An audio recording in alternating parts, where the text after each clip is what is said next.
What is the difference between a deed and a deed of trust? Well, you're in luck. Today, we are going to talk about it.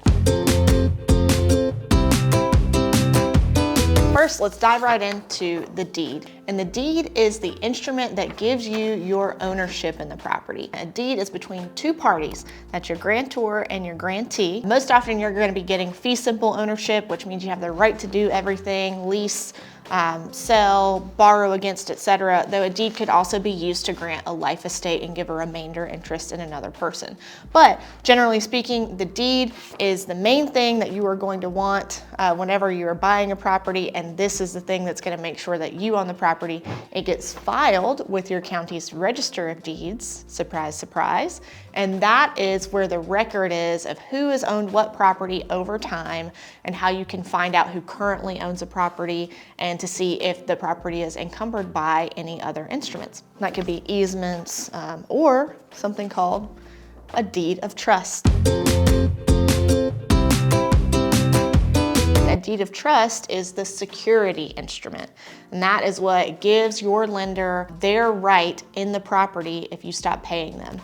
So unlike a deed of trust is between three parties. So you have your grantor, which is the owner of the property under the deed. So grantee in the deed becomes the grantor in the deed of trust. You also have a trustee. Then you have the beneficiary, which is the lender.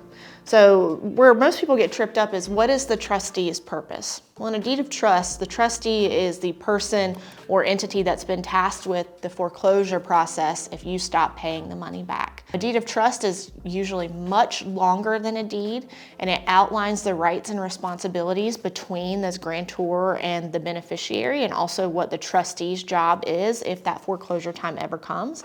And it also places some important limitations on the owner of the property. So if you think about it, a lender is lending money against a property that's worth a certain value to them. And if that, for whatever reason, you stop paying the lender back and they have to foreclose, they have to make sure they get their money back.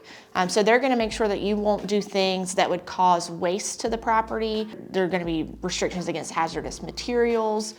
Really anything that would diminish the value of the property so that if they have to foreclose, they wouldn't receive all of their investment back. You're also going to see things about the process of foreclosure, how long you have to make your payments before that foreclosure process starts, and then also your rights in the instance of foreclosure. So the deed of trust is what most people would call a mortgage. So mortgage can be used a couple different ways. One is, the act of borrowing money, the payment that you make every month. But in other states, it is the security instrument, and it may or may not have a trustee. But if you're talking about how you have a mortgage on your property in North Carolina, in almost all cases, it's going to actually be the deed of trust. Interestingly, too, the deed is not where you find out if you owe money on the property. I was mentioning the Register of Deeds earlier, and that's where all of the deeds are indexed. Well, it's also where all the deeds of trust are indexed. So you need kind of like the companion piece of the deed and deed of trust to get the full picture of who owns what property and what they owe on it. So you'll be able to search by a person and see, okay, they received the property here, they borrowed money on it here, and then they actually paid it off and refinanced to get a different deed of trust, and you can follow the trail to get to the point of who owns the property and what exactly do they owe and who do they owe it to. So that's kind of a general overview of the difference between a deed and deed of trust. As you can see, they go hand in hand if you're borrowing money on the property, but they are not the same.